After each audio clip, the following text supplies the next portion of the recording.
दो साल के कोरोना काल के बाद आज ईद की नमाज संपन्न ईद हुई तो ईदगाह में भारी भीड़ उमड़ पड़ी और इस भीड़ में काफ़ी जोश और खरोश देखा गया। बच्चे, बूढ़े, नौजवान, छोटी छोटी बच्चियाँ सभी ईदगाह में नए कपड़ों में मौजूद रहे और इस मौके पर मौलाना ने मुख्तसर सा खुतबा पेश किया और लोगों को वाज़ नसीहत की।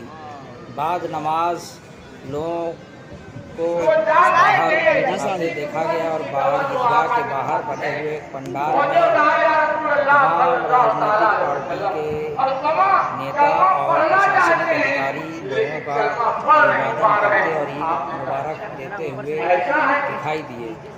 इस अवसर पर पहली बार सड़क पर किसी ने नमाज अदा नहीं की और जो भी नमाजी ईदगाह में जाने से वंचित रह गए उन्होंने आस-पास की इमारतों की छतों पर अदा की और इस तरीके से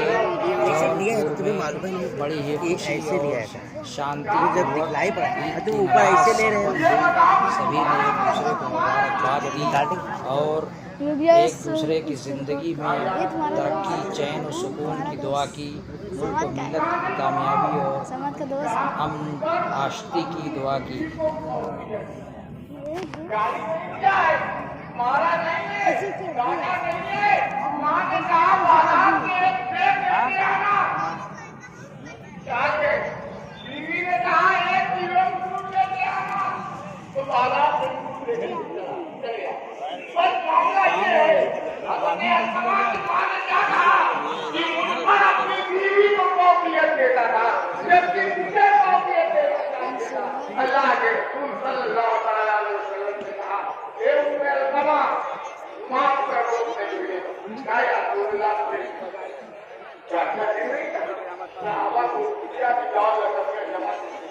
और जमा करने के बाद उसमें आग लगा दो और जब वो जलने लगे तो अलकमा को उसी आग में जिंदा डाल दो।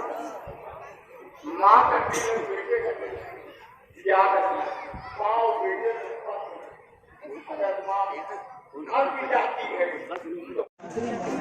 अतीम गरीब बच्चे लोग के लिए चंदा देते जाइए, जगह फितरे की रकम अदा करते जाइए भाई, जगह करते जाइए भाइयों, क्या जकात की रकम अदा करते जाइए, कितने जकात की रकम अदा करते जाइए भाइयों, यतीम इसके लिए देते जाइए भैया, कितना जकात देते जाइए भाई, आइए भैया कितना जकात देते जाइए,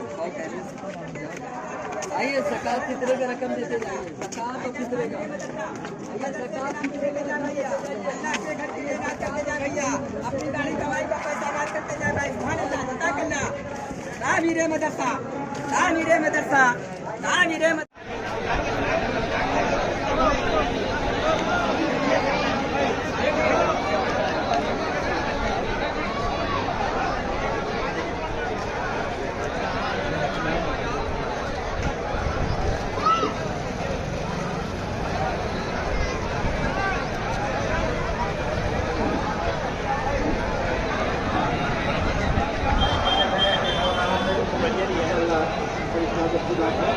लेकिन ये बात याद भी रखी जाए कि जनाजे का ऐलान हुआ है, जनाजा मौजूद है, लोग अबे इसलिए अब आप लोग नमाज़ जनाजा की तरफ जाइए, तो नमाज़ जनाजा अदा कराइए।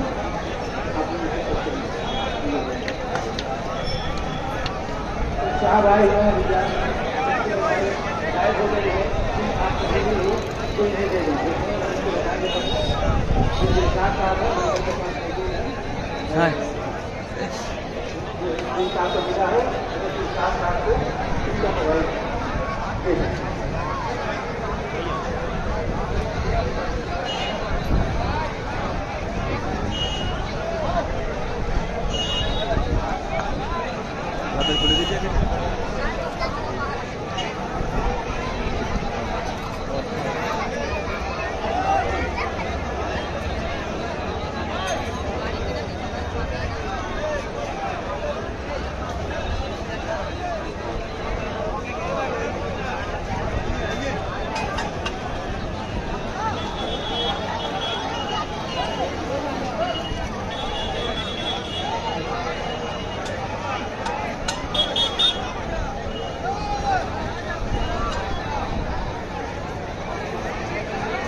शिमला हुआ हाँ आवाज आ गई कौन सी उससे पहले उनको रोजा फर्ज था।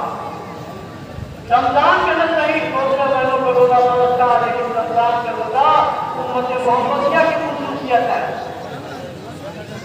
अल्लाह तबारक व तआला कहता है कि ऐ ईमान वालों, तुम पर रोजा फर्ज किया गया जैसा कि तुमसे पहले उम्मतों को रोजा फर्ज था। और रोजे का मकसद क्या है?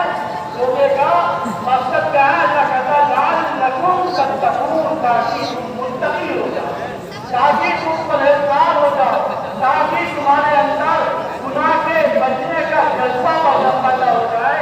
इसलिए तुम्हारे ऊपर रोजा फर्ज किया गया। सवाल उठता है रोजे में और गुनाह में क्या कनेक्शन है? क्या